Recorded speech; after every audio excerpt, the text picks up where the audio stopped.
Hello, welcome again to That's Me Anderson. I'm your host, Jay. That's Me Anderson is a channel about inspiration, uplifting, motivation, encouragement, and expressiveness from within oneself based on past and present life experiences. Now, on today, I would like to talk to you about humility of self. What is humility of self? A modest or low view of oneself and their own importance. Now, I think humility goes a little bit more deeper. That's kind of a broad definition of humility. But when we think about oneself, we think about who we are as an individual. Now, going into humility of self, basically, that's allowed us to be able to accept our faults and the fears that we've had throughout our lives. And a lot of times, going through those experiences that we have in life, we build an arrogance that kind of guides a persona of who we think we are in life. But by allowing yourself to have humility, it kind of breaks down that barrier where you get out of that ego mindset and more of a realistic mindset of who you are from a spiritual inner point of view from within. Now, on today, I'd like to touch on some aspects of having humility of self.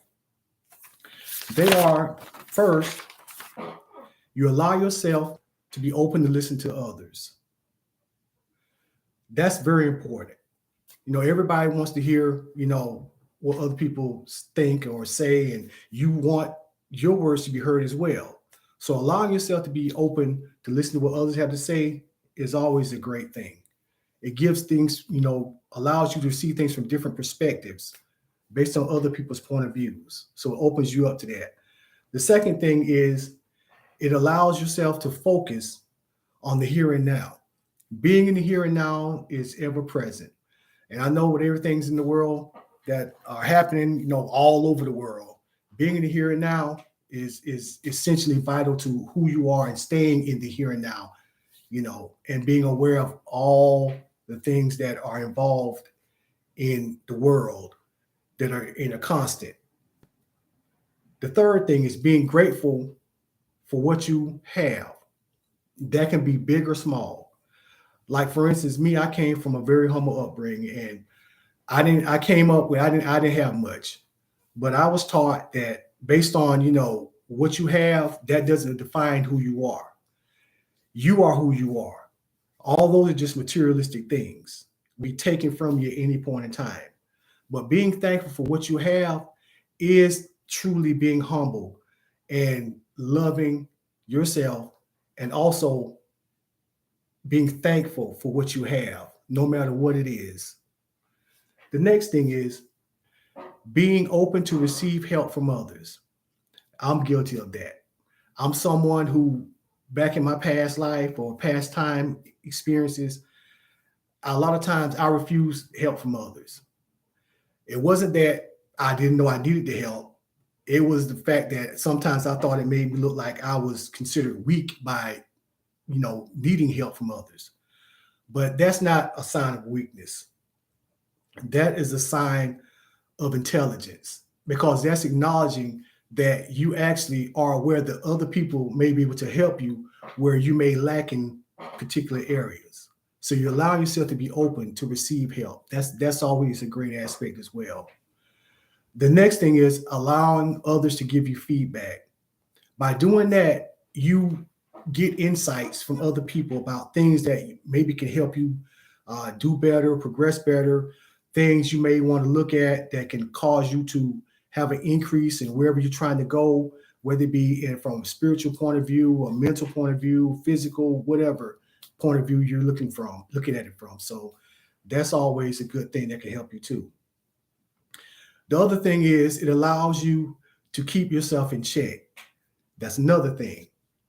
When you have humility, or if you don't have humility starting out, and you're going through life and you're just kind of like going through the pros and cons, and you're just doing things and things are happening and you out of arrogance. And then as you get older, you start seeing things for what they really are, and you start investing in yourself and seeing who you really are. and you start seeing, well, maybe I need to just kind of tone that down a little bit, or maybe there are other ways where I can do these things that might work out best for me.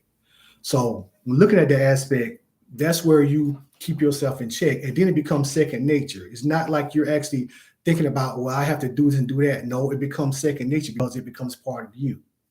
So having humility in self can definitely help you out in life. Is confidence, not arrogance. It's confidence. It builds you up. It keeps you going down the right path that you're trying to go on, and it keeps you in a place of thinking where you're not at a level where you use arrogance. You're coming from a perspective of humility, not arrogance. So on today, I'd like to leave you a quote by Ezra Taft Benson. And the quote is, "Pride is concerned with who is right. Humility is concerned with what is right."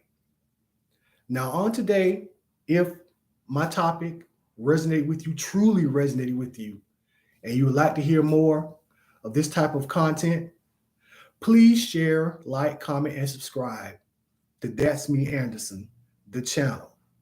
I'm your host again, Jay, and thank you for tuning in. Have a great rest of the day.